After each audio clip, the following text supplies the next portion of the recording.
ஸ்ரீமதே ராமானுஜாய நமஹ. பராசர பட்டர் திருவனை ஆடுகிறார். திருவனை ஆடுறது அப்படின்னா அணைன்றது சேத்து. சேத்து ஸ்நானம் பண்ணுகிறார். திருப்புலானிக்கு எழுந்தருளி சேத்து ஸ்நானம் பண்ணிவிட்டு மறுபடியும் ஸ்ரீரங்கத்துக்கு எழுந்தருளும் பொழுது பாதிரி கொடி அப்படின்னு ஒரு ஊர் கிராமத்தினுடைய புறத்துல இருக்கு அப்படின்னு வச்சுக்கலாம். கிராமப்புறத்துல இருக்கக்கூடிய ஊர். ஏன்னா அங்க ஒரு வேடனுடைய அகத்துல போய் புகுகிறார் பராசர பட்டர். ஸ்ரீரங்கத்துக்கு மறுபடியும் வரார். அந்த பயண கத்தியில பல நாள் ஆகும்.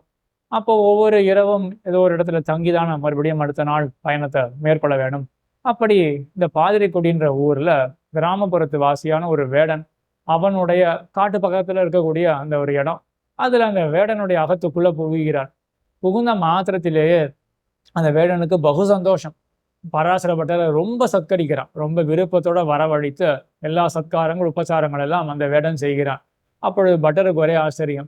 அப்போ நஞ்சையரை நோக்கி கூறுகிறார், இந்த வேடன் இவ்வளவு ஒரு விருப்பத்தோட என்ன சத்காரம் பண்றானே, இதற்கு காரணம் என்னுடைய மகிமையெல்லாம் தெரிஞ்சுட்டு இருக்கான். பராசர பட்டரா, அவர் ஒரு பெரிய வித்வான் ஆச்சே அப்படின்னு என்னுடைய மகிமையை தெரிஞ்சுட்டு இந்த வேடன் பண்றான்னு சொல்ல முடியுமா? கண்டிப்பா முடியாது. இவன் ஏதோ குக்கிராமத்துல இருக்கான். இவனுக்கு முதல்ல வித்வான்களை பத்தி எங்க தெரிய போறது? வித்வான்களை பத்தி தெரிஞ்சாலும் பராசர பட்டர் எல்லா இடத்துலையும் போய் பிரசித்தமான அளவுக்கு அந்த காலத்திலயோ எந்த காலத்திலையும் கூட ஒரு பெரிய ஸ்ரீபாஷ பண்டிதர்ன்றவர் எல்லா இடத்துலையும் பிரசித்தமாக இருக்க போறார். வெறும் வித்வான்களுக்கு மட்டும்தான் தெரியும். அப்போ இந்த வேடன் அந்த மாதிரி என்னுடைய மகிமையை தெரிஞ்சு அதற்கு மதிப்பு கொடுத்து இவன் ஒன்றும் சத்காரம்லாம் பண்ணல. ஒருவேளை கியாத்திக்காக பண்றானோ, 4 பேருக்கு சத்காரம் பண்ண எனக்கு ஒரு பேர் கிடைக்கும் அப்படின்றதுக்காக பண்ற மாதிரியும் தெரியல. நான் ஒன்று செய்த பராசரப்பட்டருக்கு பிரத்தியாக ஒன்று செய்யணும் அப்படின்றதுக்காகவும் பண்ணல. இவன் இத்தனை சத்காரம் பண்றானே, இவ்வளவு பிரீத்தியோட என்ன உபச்சாரம் பண்றானே, இதற்கு காரணம் ஒன்னே ஒண்ணுதான். இவனுடைய வீட்டு அகத்துக்குள்ள, இவனுடைய வீட்டு வாசல்ல நான் புகுந்தேனே, இது ஒரு காரணமாக வைத்துக்கொண்டு என்னுடைய அபிமானத்துல ஒதுங்கினார் இவர் அப்படின்ற ஒரு காரணத்தினால எனக்கு இவ்வளவு சத்காரம் பண்றானே. அப்போ எம்பெருமானுடைய அபிமானத்திலே நாம் ஒதுங்குவோமே என்றால், எம்பெருமானுடைய ஒரு திருக்கோயில் வாசல்ல கடைத்தலை சீக்க பெற்றால் கடைத்தலை கிடந்தால் என்று எம்பெருமானுடைய கடைத்தலை வாழும் சோம்பர் அப்படின்னு தொண்டரடிப்படி ஆழ்வாரும் சாதிக்கிறார் இல்லையா? எம்பெருமானுடைய வாசல்ல இருந்தோம் என்றால் அப்ப எம்பெருமான் நமக்கு என்னதான் பண்ண மாட்டான் அப்படின்னு பராசரப்பட்டர் ரொம்ப வித்தராக ரொம்ப வியந்து பேசினார். மத்தொன்னு பிறகு அந்த வேடன் இடத்துல என்னப்பா ஆச்சு இன்னைக்கு அப்படின்னு கேட்கும் பொழுது அவன் ஒரு கதை சொல்றான். அடியே இன்னைக்கு காட்டுக்கு போனேன், அங்க ஒரு முயலை பிடிச்சேன். வேடன்னா என்ன பண்ணுவான்? முயல் போன்ற பிராணிகளை பிடித்து அதனுடைய மாംസத்தை தான் சாப்பிடுவான். முயலை பிடித்தேன். அப்புறம் என்ன ஆச்சுன்னா, அதனுடைய தாய் முயலானது, நான் குழந்தை முயலை பிடிச்சேன். அதனுடைய தாய் முயலானது குழந்தை முயலை பிடிச்சிட்டு போயிட்டு இருக்கேன். நான் முயலை பிடிச்சிட்டு என்னுடைய அகத்துக்கு மறுபடியும் வந்துட்டு இருக்கேன். அந்த தாய் முயல் அப்படியே ஓடி போயிருக்கலாம். ஆனா அப்படி பண்ணாம என்ன பண்ணிட்டு அப்படின்னா, என்னுடைய முன்னிலையில இதோ கையை கூப்பி கேட்குற மாதிரி இரக்கத்தோட ஒரு மனசோட அந்த முகத்தோட என்னை பார்த்துது. எனக்கு இரக்கம் வந்துடுது. நான் என்ன பண்ணேன்னா, அந்த குட்டி முயலை நான் விட்டுட்டேன் அப்படின்னு சொன்ன உடனே பட்டருக்கு ரொம்ப ஆச்சரியமா. இங்க 2 சந்தர்ப்பத்தை நோக்க வேணும். முதல்ல இந்த தாய் முயலுக்கு யாராவது உபதேசம் பண்ணார்களா? மாமேகம் சரணம் பிரஜ அப்படின்னு கண்ணன் உபதேசம் பண்ணா இல்லையா?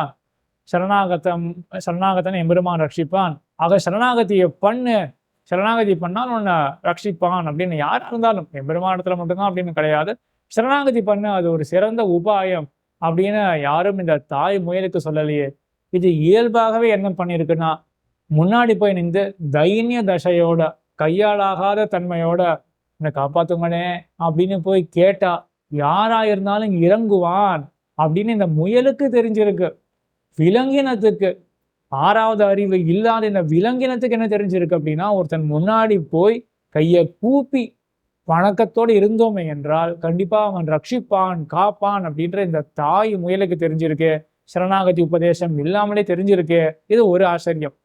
மத்தொன்னு, இந்த வேடன் இடத்துல அரிஃப் பிராணான் பரித்யஜ்ய ரட்சிதவ்யா கிருதாத்மனா அப்படின்னு யாரும் உபதேசம் பண்ணலையே.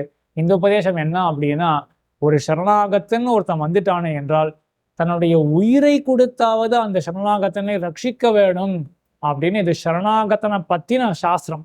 அப்ப யாரு சரண்யனோ, சரணாகத்தன்னா சரணாகதி பண்றவன். சரண்யன் என்றால் யாரிடத்துல சரணாகதி பண்றோமோ அவன் சரண்யன். சரண்யன் குறித்து ஒரு சாஸ்திரம் இருக்கு. எவன் சரணாகதனாக வந்து விட்டானோ, உன்னுடைய எதிரியாக இருந்தாலும் உன்னை கொல்லுவதற்காக வந்தவனாக இருந்தாலும் கூட உன்னுடைய உயிரை விட்டு அவனை காக்க வேண்டும் என்றதுதான் சரணாகதி சாஸ்திரம் அப்படின்னு இந்த வேடன் இடத்துல யாருமே சொல்லலையே. அப்ப இந்த வேடன் எப்படி ரட்சித்தான்? தாய் முயல் வந்த உடனே இவனுடைய சோறு என்ன? அந்த முயல் மாம்சம்தான். அதையே விட்டு கொடுத்தானே. அப்போ தன்னுடைய சோறை, தன்னுடைய வாழ்க்கையை விட்டு கொடுத்த மாதிரி தானே இது. இதை நீ பண்ணு அப்படின்னு யாருமே இவனுக்கு சொல்லலையே. அப்ப இவனுமே என்ன பண்ணியிருக்கான்னா இயல்பாகவே செய்திருக்கான். இதுதான் பட்டர் சாதிக்கிறார்.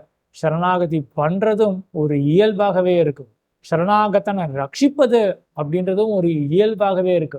இந்த வேடனுக்கு அது இயல்பு அப்படின்னா அப்ப பரமச்சேத்தனான எம்பெருமான் அவனுக்கு சரணாகத்தனை ரட்சிக்கிறதுன்றது இயல்பாக இருக்காதா? இந்த தாய் முயலானது தெரியாத ஒரு வேடன், இப்பொழுது அவனுடைய குட்டி முயலை அடித்து கொண்டு போகக்கூடிய அந்த வேடன் அவனிடத்துல போய் கேட்கணும் அப்படின்னா இந்த தாய் முயலுக்கு தோன்றது ஒரு ஜீவாத்மாவுக்கு தோணக்கூடாதா? எனக்கு சுவாமியான எம்பெருமான் திருவடிகள்ல அடியேன் அப்படின்னு வணங்க வேணும்ன்ற ஜீவாத்மாவுக்கு தோணாதா?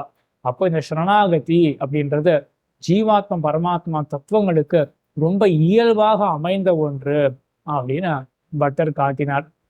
ஆழ்வார் திருவடிகளே சரணம், எம்பெருமானார் திருவடிகளே சரணம், ஜீயர் திருவடிகளே சரணம்.